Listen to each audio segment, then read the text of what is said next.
This week, there's been so much about vaccines, Tylenol, autism, vaccine advisory boards, nutrition, and then all of a sudden, the White House announced my brother, my very dear friend, Dr. Ben Carson, as the National Nutrition Administrator at the United States Department of Agriculture. And Dr. Carson joins us to talk about that new role and much more. I know, Dr. Carson, you've been giving statements and interviews about this new role.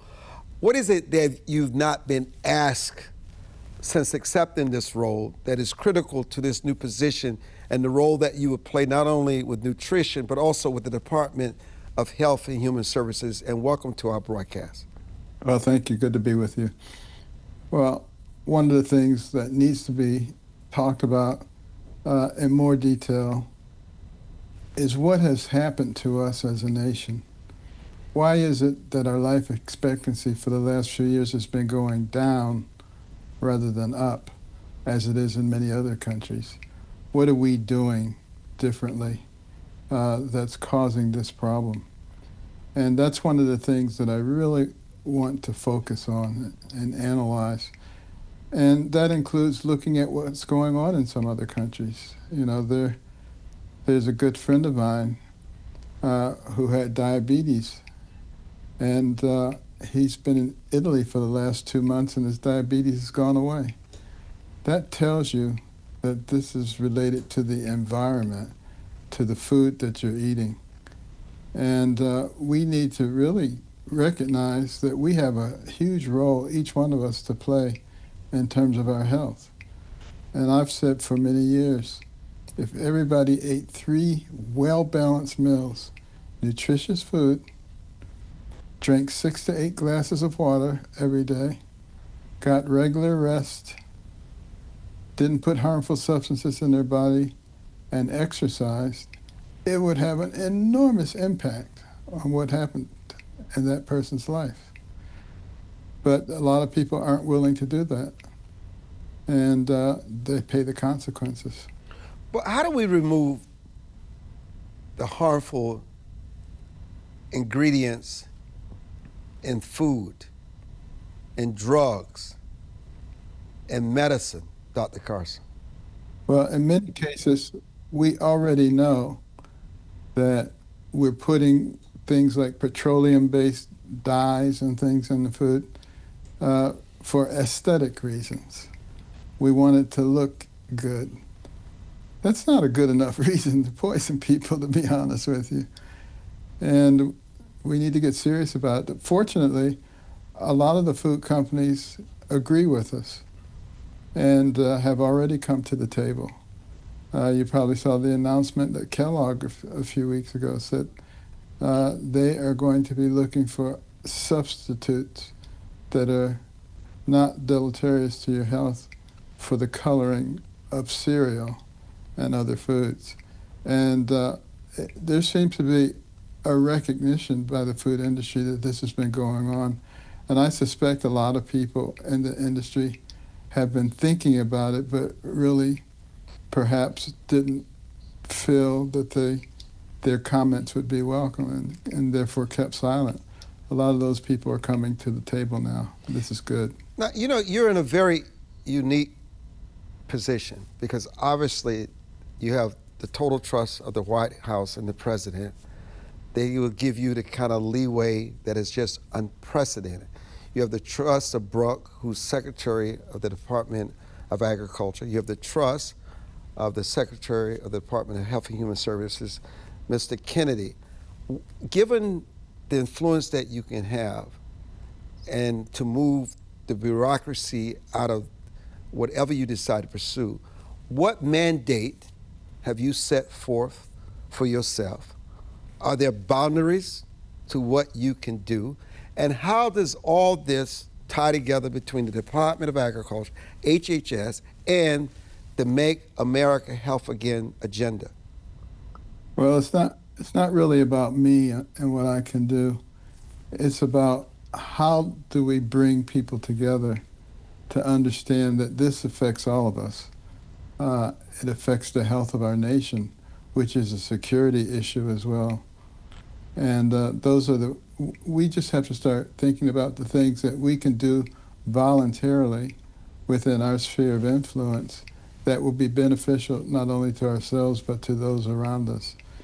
And, that's a thing that has been missing in America for a while now. Concern about your neighbor. The Bible says, love your neighbor as yourself. And you're not doing that when you let the almighty dollar dictate what you're doing to food that you're giving to your neighbor, when you know that it's not healthy. And we just need to get back to the point where we think about each other. Is this something that I would want to give to my loved ones on a long-term basis when I have a choice of choosing something that is much healthier?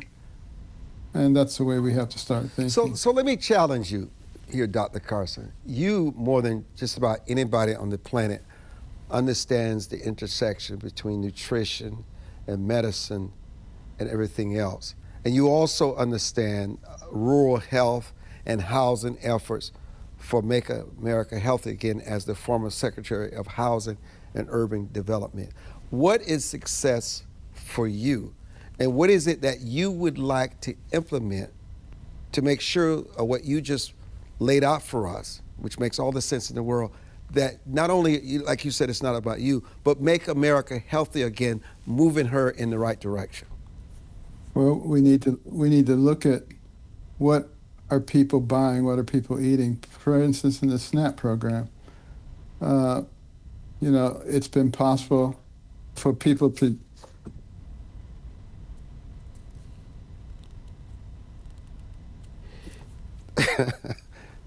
Can you pause for a second? Yeah. So Dr. Carson is joining us. I assume, when you're in a position like Dr. Carson, you get texts from the Hello? President of the United States. These things happen, and we're very patient. We're just glad to have Dr. Carson as our guest today. For those of you who are just joining us, Dr. Carson was appointed this past week as the person who would lead nutrition and health in rural America, would make America healthy again. And then what he was just discussing before he was distracted was the fact that this Maha agenda proposes sort of restricting SNAP purchases of junk food, and something we got to get to the point of how you define junk food and how will you draw lines between fundamentally healthy versus less healthy items. We know about the food deserts in certain communities. Certain communities don't necessarily have access to whole food, to some of the best food sources in their communities. A lot of these neighborhoods are populated with fast food restaurants like McDonald's and Burger Kings and Wendy's. And so people, because of logistics, because of transportation, they're forced to eat these kinds of foods. And so the issue is, how will Dr. Carson, as a former Secretary of Housing and Urban Development, actually change that? Listen, America realizes without a doubt that our food and what our intake is making us unhealthy. And while there's a lot of debate and a lot of pushback on Secretary Kennedy about vaccines and whether it's Tylenol, as Dr. Carson said to me earlier in an interview with the Baltimore Sun, there is nothing wrong with asking questions. Because obviously something is not working. Our children are becoming sicker.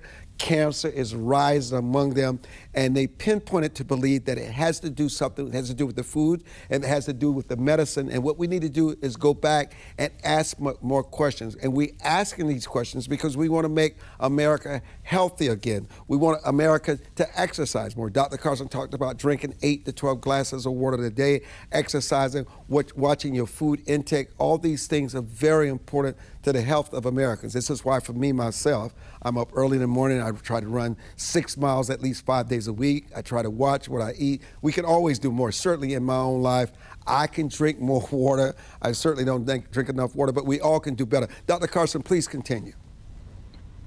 Well, basically, we have choices. We get to decide how we want to live. But when you in a lower social economic status, the choices that you have sometimes are not very good. And people who are on the SNAP program in the past have had limited choices. And a lot of very healthy foods are not part of it.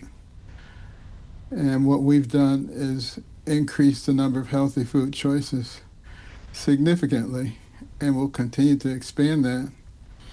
And at the same time, educate people about the impact of some of the very unhealthy foods that they have been able to buy with their supplemental nutrition allowances.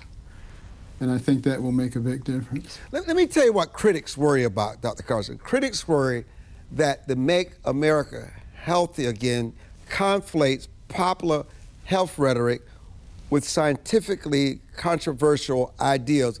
How would you, in your role, and you're really a czar, ensure your recommendations adhere to mainstream nutritional science and peer-reviewed evidence, or do you believe that needs to change and be questioned also? Well, obviously we need to question everything, but things that are well known, that are well proven, obviously we need to integrate those into the policies that we make. So we have access, obviously, to a lot of nutritional experts who've spent their whole lives in this area. We'd be very interested in what they have to say. You know, some people say, but you're a neurosurgeon, you can't possibly know anything about nutrition. That's craziness. I know a lot about nutrition, but I'm not a lifetime expert in the area, but have access to those people. And that's one of the things that you'll find about true leadership. It's not that you have to be an expert in everything and know everything, but you do have to have access to the right people and be able to benefit from their knowledge and experience. Now, Dr. Carson, no question, you are going to have considerable influence over the upcoming update to the dietary guidelines for Americans. How will you balance public health imperatives, industry pressures, and consumer choices as you make your recommendations? Well, obviously we'll be looking for wisdom. We like to hear everybody's point of view because everybody is affected. And like with anything else, you weigh the validity of those things and you look at benefits, you look at risk, and you amalgamate those things into a policy that hopefully will be effective for everyone. Finally, how many Americans, Dr. Carson, relying on SNAP are low income, are in marginalized communities, and how will the policies that you recommend with your team ensure they don't lose access to, let's say, needed calories or become stigmatized? Well, obviously, those are individuals that we should all care about, and certainly this administration will care about them and will consider their circumstances in all the recommendations, including how do we get the prices at a price point that's reasonable. One of the reasons sometimes that people migrate to the less healthy things is because those things are cheaper. And we want to eliminate that dilemma for people and bring down the prices of healthy foods and make them more available on a wide scale basis. And bear in mind, if you participate in the SNAP program, you have to carry all of the recommended dietary elements. You can't just say, well, we just want the unhealthy stuff because that's cheaper. We're going to stock our shelves with those things. You can't do that. I've got to raise this. Obviously, you have so much on your plate, so many demands on your time. This seems literally, Dr. Carson, like a full-time job, a full-time commitment. How will you find the time that's necessary to make sure that you're always involved in the details because there's so much that's at stake here? Well, I grew up in an environment at Johns Hopkins as a pediatric neurosurgeon where I had to juggle a lot of things constantly, day and night. So I'm used to it. I used to think that I was going to retire, but I've given up on that ideal. I'll retire when I get to heaven. And there's no mention of retirement in the Bible, by the way. Except when you die. Any recommendations quickly before we leave about what's going on at the Department of Health and Human Services as it relates to Tylenol and autism? Could they have rolled that out better? Are they finding themselves in areas that risk the health and the welfare of children in this country? Well, I think what we just have to emphasize is that all medications have warning labels. And they talk about things that could happen, not things that are going to happen, but things that could happen. And all the people who are raising a big stink right now, if you'd kept all that information under your hat and not told them, and then subsequently it was discovered that that was a major problem in causing ADHD or autism spectrum, you've been really mad and say, why didn't you tell us? Why didn't you tell us that was a possibility? Why didn't you tell us about all these studies that have been done at places like Johns Hopkins? And sometimes you just can't satisfy everybody. You just try to do what's right. Dr. Carson, we cannot thank you enough for finding time to join us on this edition of the show and bring us your insights. And also, congratulations on your Medal of Freedom that the President announced recently. And congratulations to you on your new role with the Department of Agriculture, Make America Great Again. And we certainly will keep you in our prayers, and we hope to have you back soon once you find yourself into the thick of it all, and then you can come back and update our audience in terms of the progress that you're making. Be happy to. Thank you. Thank you, and we'll be back.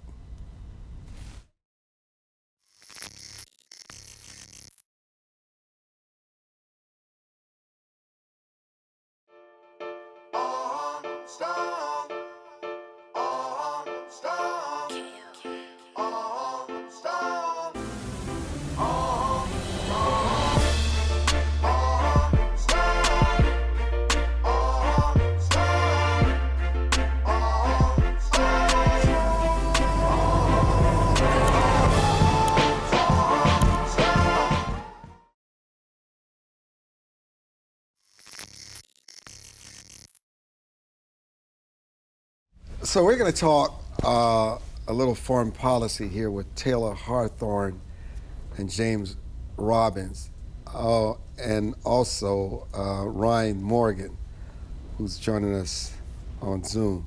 So let me start with you, Taylor. What were your thoughts on the president's speech at the United Nations overall? President Trump's speech? He's our president. Yeah. Yes. I thought his speech was incredibly engaging, and I think it was firm. Not one of my favorite speeches that he's done thus far, but I think he put the UN on notice, which I think was really important. So talk about the substance of how he put the UN on notice. So he talked a lot about empty words. That was a recurring theme in his speech, and the theme of several other world leaders is you can say all of the words that you want to say, but your actions have to match it, and you've got to make sure that the money that the United States citizens are investing is worth its salt. That's all? Yeah. No more you want to say? I think that there's a lot. I think that there's a lot that you could say about the president. I mean, my personal Is there opinion, anything that he said that you took issue with? that I took issue with? No. No. What I about didn't disagree with anything that he said. I think he came from a very strong perspective that the UN needs to step up and start showcasing ROI for the United States and for other member bodies, or they need to step out of the United Nations. Jim? I thought it was great. Okay. Number one, the way that he sort of, was improvising at the beginning when they sabotaged his speech. Oh, with the, Totally. sabotage. Who sabotaged it? Oh, what, the teleprompter? Well, who sabotaged it, do you Oh, think? who knows? Could have been anybody. But But you do think it was sabotage? oh, it was intentional, I think. Yeah. You do. You think it was intentional? I think I would lean more to it being intentional than it being unintentional. Morgan, you thought it was intentional?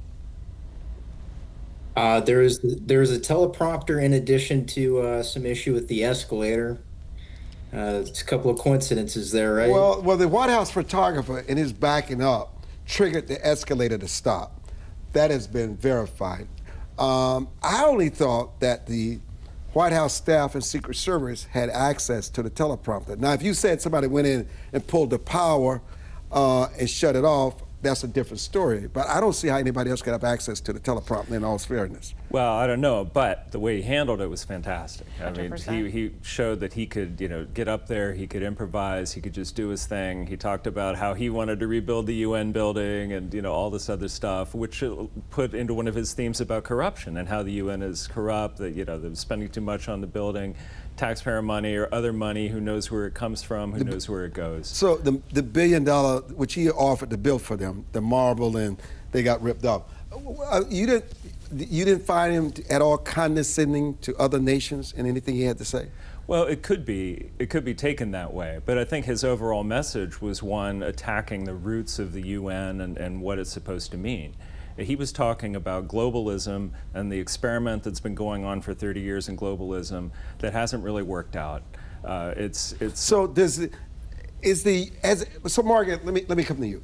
Does the United Nations serve any purpose now? And it's just a waste of taxpayers' built money in New York City, and we should find another country that wants it and just cut all ties with it? Well, it was certainly a message that you might be able to glean from Trump's comments, specifically about him ending 7 wars. And he said, I've talked to the leaders of all these countries. Where was the UN? They never picked up the phone to help seal the deal on anything.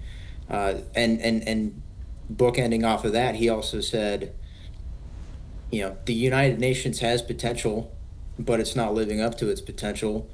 When there's a war, they send a strongly worded letter, and then there's no follow-up on that, and that's not how you end a war. Okay, so, Ms. Hathorn, Australia, Canada, the United Kingdom, France, all want to create a 2-state solution for the Middle East. Now, I will say this to you. I believe that if Netanyahu were to give Hamas everything they wanted, and beyond their imagination, I still think the following week they'll be on their doors, firing missiles, shooting people, killing them, because I don't think that's what they want. But somehow or another, these European countries and their allies seem to think that the 2-state solution is the solution. We've been dealing with this since 1947, specifically in the United Nations, when the United Nations tried to prompt this and solve it. I honestly, fervently say, having grown up in the Middle East, there is no world in which a 2-state solution can happen without the complete destruction of Hamas, the complete dismantling of Hamas, the complete demilitarization of Hamas. You have to get rid of Hamas, and you have to get rid of Iran's claws into Hamas and into Gaza and into Israel for this to even be a discussion. And these European leaders that are saying again all of these empty words about, we're recognizing it as a 2-state solution. Okay, then do something about it. I mean, call out Hamas for who they are, which is a terrorist organization that are completely prompting the murder and the what they say is genocide of 65,000 people or Palestinians. So you have to call that out, and they're not willing to do that. They just want to use empty words, which is really frustrating and telling. So how did President Zelensky from Ukraine make his case for continued support from the United States and his allies during his presentation at the United Nations this week? I think part of it was his success in doing this was his own persuasiveness, reiterating the cause of Ukraine. They're a state that's been a victim of aggression. They've been fighting the good fight. They've been, defending themselves against Russia. But also, Russia doesn't do itself any favors, and we've seen this with the president and his interactions with Vladimir Putin. The president's put forward offers. He's tried to find compromises. He's tried to find a way to end this conflict. All the Russians want more. The president suggests, well, maybe you can have some territory. Russia says, oh yeah, we want that and more. We want even more than we got. And so the intransigence of Russia in not wanting to find a solution has bolstered Zelensky, because he's now been able to show the world Putin doesn't want peace. He really doesn't. Even when peace is being offered, even when Ukraine is willing to talk about making compromises that they would never make in terms of their own territory, Putin just says, no, okay, fine, and I want even more. So I think the Ukrainian cause now is even stronger, not just because President Zelensky has made his case, and very persuasively, but also because Vladimir Putin shows absolutely no interest in reaching a resolution of this conflict. Now, Ryan, Morgan, Jim makes an interesting point, because I thought one of the most critical things that President Trump said during his speech was that there's a possibility that Ukraine could get all its land back. And he made it crystal clear that Ukraine had every right to defend itself. And it's obvious that Trump has Russia fatigue. He doesn't trust them anymore. And with that said, how will this relationship with Zelensky and our president proceed forward? Yeah, well, one caveat that I would throw onto Trump's message about Ukraine taking back its borders is he said they can do that with sufficient European support. And I think really a key part of that message, and I hope it's not lost, is he is trying to get the U.S.'s allies in Europe and NATO to step up and I guess provide the basis for whatever Ukraine could hope to do to take back its borders.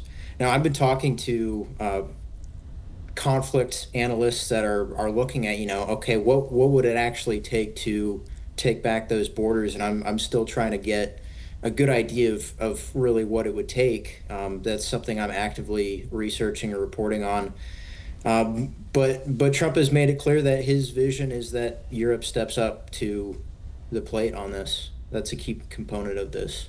I tell you, here's the confusion for many Americans. Russia is flying drones over Poland and other European countries. They're trying to debate whether NATO can shoot these drones down. I remember some time ago when Erdogan in Turkey faced the same issue with Russia. They shot down the drones. Russia put sanctions in place, but guess what? Russia has never flown another drone over Turkey. What is it that the NATO needs to do? Do they have the power to do it? And what do they need to do to put in their bylaws to stop this insanity with Russia? I don't think it's more policy, it's just action. You cannot allow a dictatorial bully to continue to behave this way and reward them with, well, if you do it one more time, then we're gonna get you this next time. This is a test kitchen for Russia to see how far they can stretch out their neck, to see how far they can continue doing things like this until the United States and the European Union and NATO's more specifically says enough is enough, we're done. One of the analyses that I heard throughout the speeches this week was either Russia is doing this on purpose and Putin is doing this on purpose, or they have no control over the people who are flying these drones and using these weaponry, and that is very, very scary for world conflict. I'm Armstrong Williams. Morgan, Jim, Taylor, and I will be back with much more on foreign policy.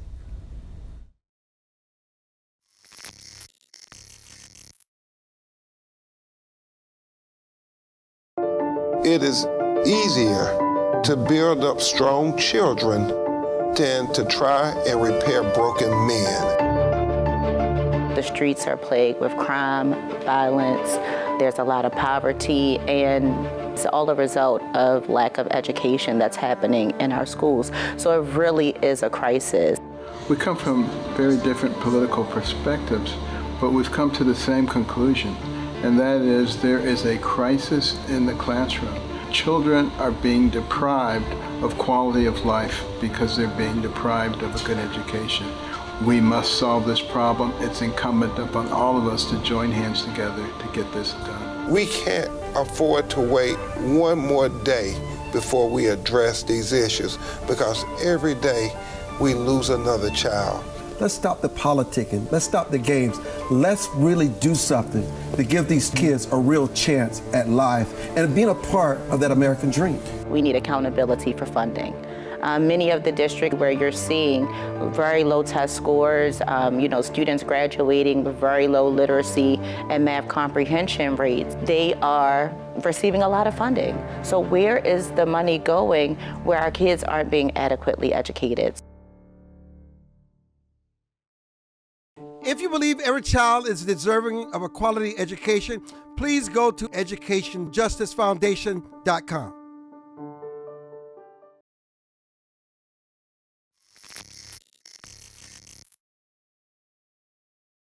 Oh, I'm coming to that. Oh, welcome back. So, the first thing I want to ask James is, does anyone know what Netanyahu's ultimate goal is? Ultimate goal? Well, with respect to Hamas and Gaza, it's to defeat them, get the hostages back, and move on to a new era in the Middle East where they can have reconciliation with and recognition from the surrounding countries, and just live in peace and development under a framework like the Abraham Accords, something like that. I think that would be an ultimate goal for Netanyahu. But you can't get there until you destroy Hamas, and it's not going to come through diplomacy, unfortunately. They've tried that, it hasn't worked. It's going to come through military action.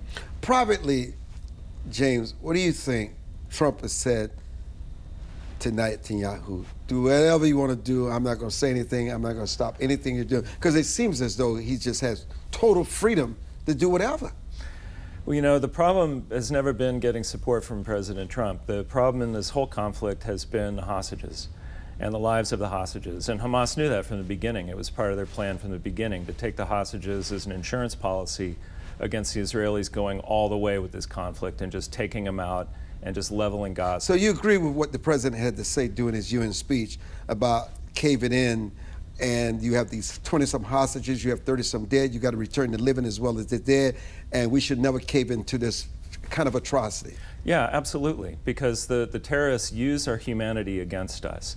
They seize these hostages, they hold them because they know that the Israelis will limit the amount of force that they will use because the hostages can always be killed, and they don't want that to happen.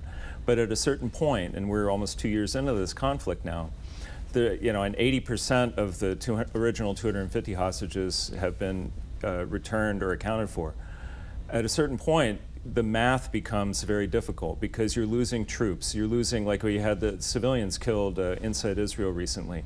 And more lives are being lost than the lives that you're trying to save. It doesn't mean that you can sacrifice or sort of actively make the decision to sacrifice the hostages, but you also have to end the conflict because the longer it goes on, the more people are dying, and not just Israelis, but also the Palestinian people in Gaza, who are also the human shields of Hamas. Hamas is the only one that benefits from their suffering. It helps them immeasurably in the international community, like we saw with this recognition from these countries. It's entirely based on the fact that Palestinian people are suffering. Well, why is that? It's because of what Hamas is doing. They're selfishly continuing the fight. They're not going to win this. They're all going to die in the end. Maybe they want to be martyrs, but they are creating the suffering in order to further their cause. Morgan, how long before the Arab states remain silent before they begin to see terrorists on their doorstep? Because we all know that for all of the Middle East, especially the Arab states, Gaza and the Palestinian is an eyesore. It's a nightmare they all have had to deal with. So if Israel can solve this dilemma for them, it would make a happier and more stable Middle East. But how long can this drag on before it spreads into their territories? Well, I mean, to a certain extent, hasn't it already? We saw just a couple weeks ago where the Israelis launched a series of airstrikes on Doha, on Qatar, so it has touched them. I mean, there are certainly connections where the surrounding Arab neighbors are getting involved. Qatar and Egypt have at least nominally tried to be intermediaries in peace negotiations to put an end to this war. I think the question you're asking, we're already there. It is already happening. It's just a question of to what degree it will continue. So, Taylor, Why is adaptation of the financing described as a matter of survival for many of these countries? And what commitment, if any, have wealthy nations made towards funding resilience in this adaptation? Specifically with conflicts in the Middle East, I think you've got to look at terror funding, and you've got to look at where those sources are coming from and where that funding is coming from.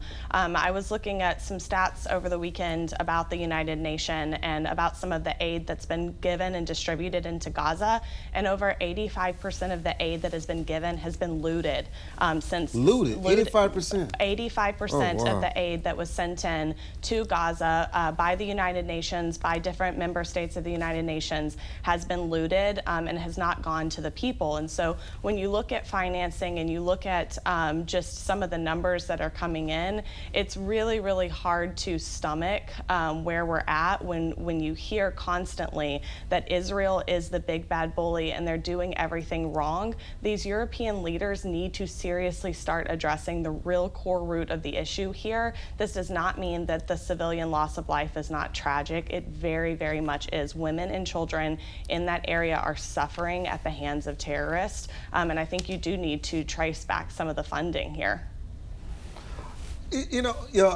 Morgan, I'm going to come back to you. One of the things that the president emphasized in his speech was how immigration has destroyed Europe and how they must get their immigration under control. You know, I was with Netanyahu a few weeks ago, and I asked him, I asked him, did he think America could go the way of Europe with this immigration just out of control? And he said, no, absolutely not, because under Donald Trump, like in Israel, Israel has zero immigration in his country because it already knows what the consequences are if it's allowed. Now, Trump did indicate that some countries like Germany and others seem to be getting on board, realizing the foolishness of their errors in the past. But can it change fast enough? Because if you look at what's going on in France and in the UK,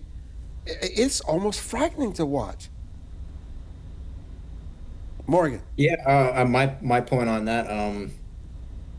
Certainly Trump has obviously been very much about reasserting U.S. control over its own policies, and that was the major focus of his speech, and that includes immigration. It also includes climate policy. A big point of what he was saying is, it doesn't make sense on this globalist framework for successful developed nations to harm themselves, take on more problems than they need to, I guess, be seen as magnanimous to the rest of the world. That was a key focus, and I think kind of if you wanted to distill that down to a simple message across his entire UN speech, it doesn't make sense for this international community to ignore the individual concerns of individual nations that make up this community. And he's saying, the United States is not going to do that. We're not going to put our needs secondary to the rest of the world. James, what will become of the power vacuum in Syria? Good question. There are all kinds of different old grudges that are now being played out. We've seen this in the South with conflicts between different groups, different tribes. We see, the new president, al-Sharaz, trying to keep a lid on this. The Kurds, who have their own army and want their own sense of independence and want autonomy within Syria, he's trying to disarm them. They're not going to want to do that. They're still busy in the fight against ISIS and other terror groups. They have Palestinian refugees who've been living there for years, who are part of organized crime networks and things on the coast. It's a very complex situation in Syria. I think President Trump has shown a lot of leadership in reaching out to them, trying to end sanctions, trying to get Syria back on the good guys' side. And President al-Sharaz, he's a former terrorist. He's somebody we had a price on his head, but he's willing to make a change now. He's willing to try to move to a Western orientation, try to make good with people, even having direct talks with Israel, which never would have happened in the past. Never would have happened because, of course, Israel annexed Golan, which they say is theirs. So It's extremely complicated, but I think things are moving in the right direction because the people in charge have given up some of these old frameworks that they used to cling to about wanting to, solve everything through violence, and are willing to kind of make deals and latch on to the more development framework that President Trump has been championing, because at the end of the day, that's how people are going to make peace, and that's how they're going to make money. So Taylor, what is the path for Yemen and the Red Sea? We don't talk about these continued Houthis attacks on these vessels that are coming through these channels. I think that with any relation with the Middle East and the United States, and really the rest of the world, all of the forward progress that we need to have needs to be based on values-based relationships. So the GCC nations are doing a really phenomenal job of making sure that any negotiations that are happening in the Middle East, whether it be Yemen, whether it be in Syria, Gaza, any of these other places of conflict, that they're having an active and engaged role. The GCC nations, for people watching that might not know what they are, they're the United Arab Emirates, they're Saudi Arabia, they're some of these other nations that are really playing an active leadership role in the Middle East. And so I think we need to look to our allies in the Middle East to really be helping solve a lot of the plights in the Middle East. I think that's a good point. I'm Armstrong Williams, and we'll be back.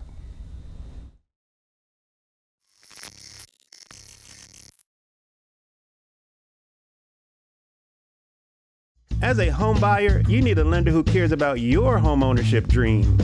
United Security Financial has been helping families secure their dream homes for 30 years. We're a national fair practice lender that provides affordable mortgages and low down payment programs to eligible home buyers. To learn how United Security Financial can help you secure your dream home, call 1-800-373-4186.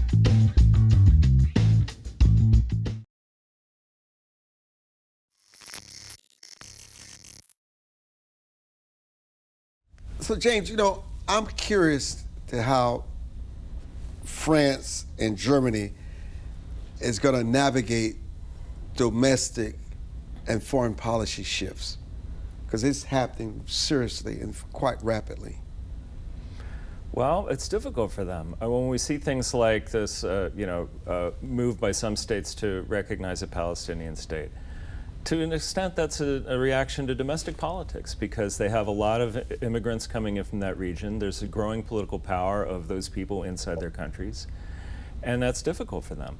So it creates a shift from what their old national interests used to be to some kind of new national interests that, if they don't resist this wave of immigration and things like President Trump was talking about, this transformation of their cultures from something that was traditional to something that's brand new, then we're going to see a Europe that we don't even recognize, and that will be reflected in their policies. Who knows, maybe they'll be the ones who start talking about getting out of NATO because they don't want to be with us. Morgan, how will the tensions over Taiwan and the South China Seas evolve? That's a good question. In terms of, I would take it back to the 1970s. Obviously, there was, pre-Nixon, there was this idea that we recognize Taiwan as the legitimate China, and from Nixon and Carter, those two presidents, we saw a shift where we went for a more ambiguous approach to what is our approach towards Taiwan, and from that we were kind of hoping to normalize relations with China, obviously to break them apart from Russia during the Cold War.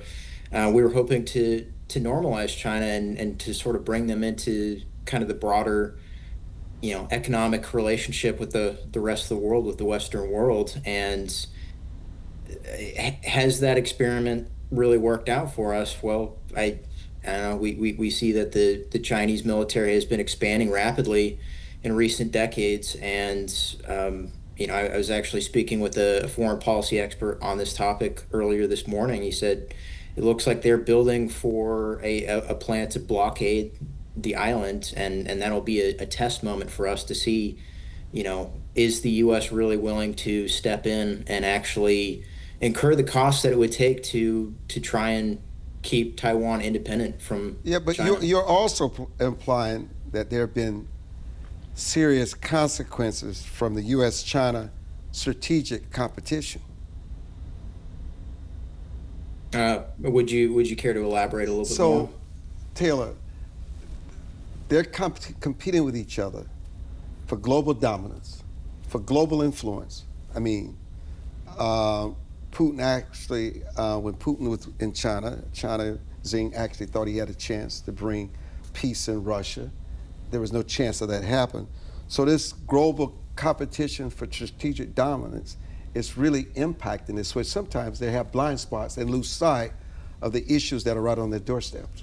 I actually think that I have a little bit different of a perspective on this. I think that Russia and China are being incredibly strategic in co-opting what they look at as strategic dominance. They look at the United States as enemy number one. Mm-hmm. They want to make sure that the United States is no longer in the driver's seat. Do I think that in 30 years, if they were able to accomplish that they would still be allies? No, because they have dictatorial leadership, and so they can't help but want to be number one. But right now, Russia and China have a very symbiotic relationship. You can also look at Venezuela. You can also look to Iran. You can look at some of these factions being developed and created. And that's why I talked about earlier about this whole values-based leadership.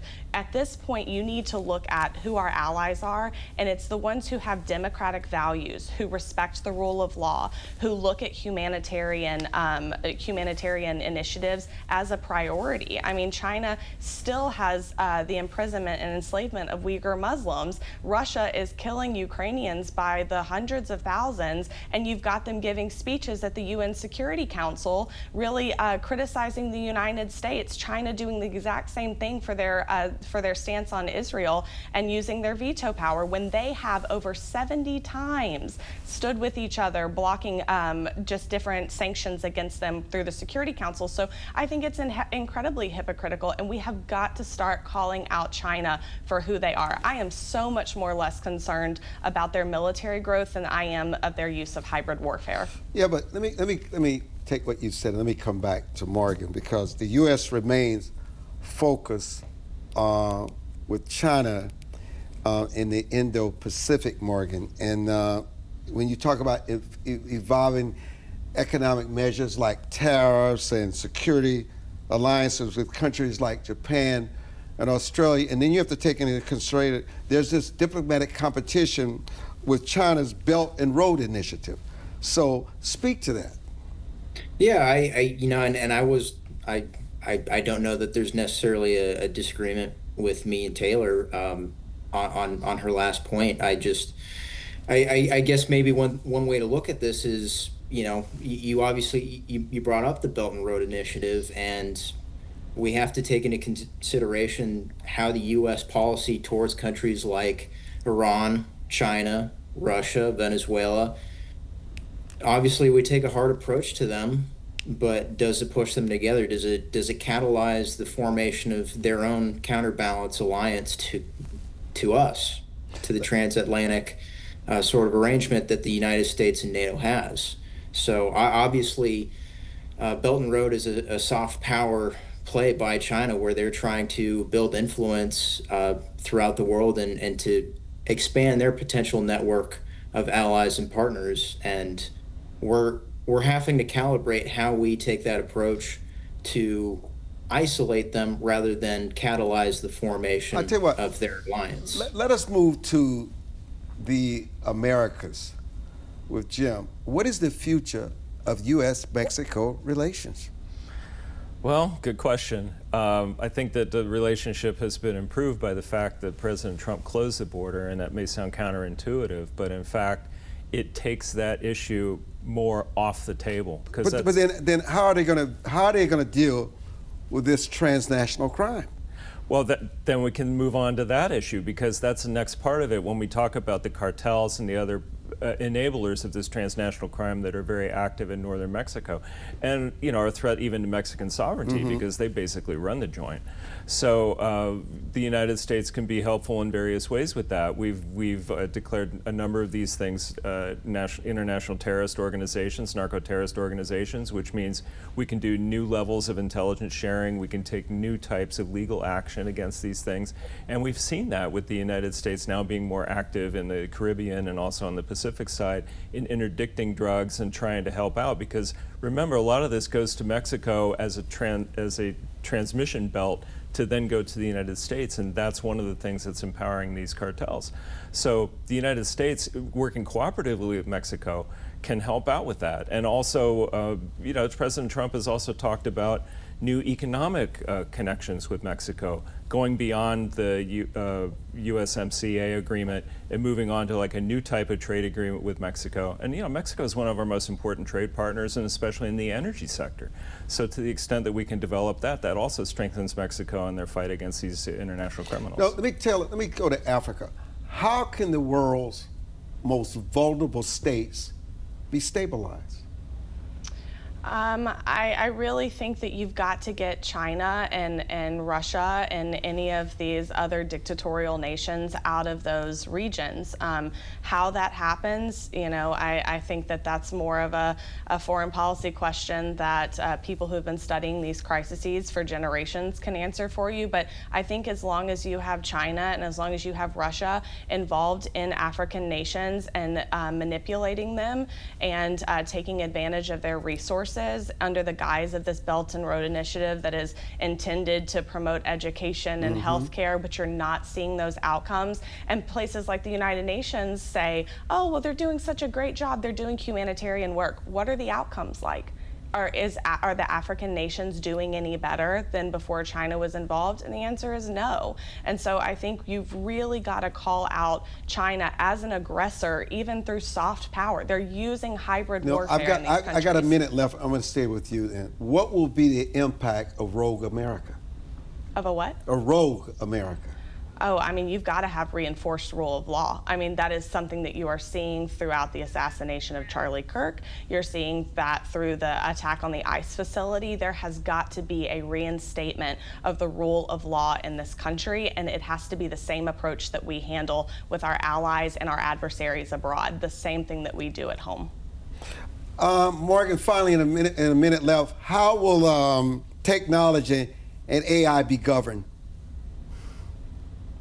That is a great question. I think our policies are still trying to take into account what we understand about AI. And recently, I listened in on an AI tech policy summit, and the approach seems to be, at least with the controlling powers, we're taking a kind of a hands-off approach, and we're still baking into the equation exactly what are the ramifications of AI. I think there's a serious concern about what AI does for powerful nation-state actors, but we're still trying to figure out what are the full capabilities of these kinds of systems, and that's a constantly changing answer. Is there a future to NATO? A future to NATO? Is there a future for NATO? Oh, absolutely. When you look at what Russia's doing and now, like infringing on the borders of even NATO countries with their drones and other things that they say is an accident. Yeah, absolutely. There's a lot more focus on it now. The president successfully... I got one question. What about the power of the dollar? 15 seconds. It's strong and it's growing, and you see that with the investment in the United States under the president, that it's been $17 trillion in the last 8 months alone, as opposed to $1 trillion under the Biden administration. And it is a wrap. We did it. And the rapid fire, we did it. We're out of here. Thank you for joining us for this Foreign Policy broadcast. Thank you, Dr. Carson.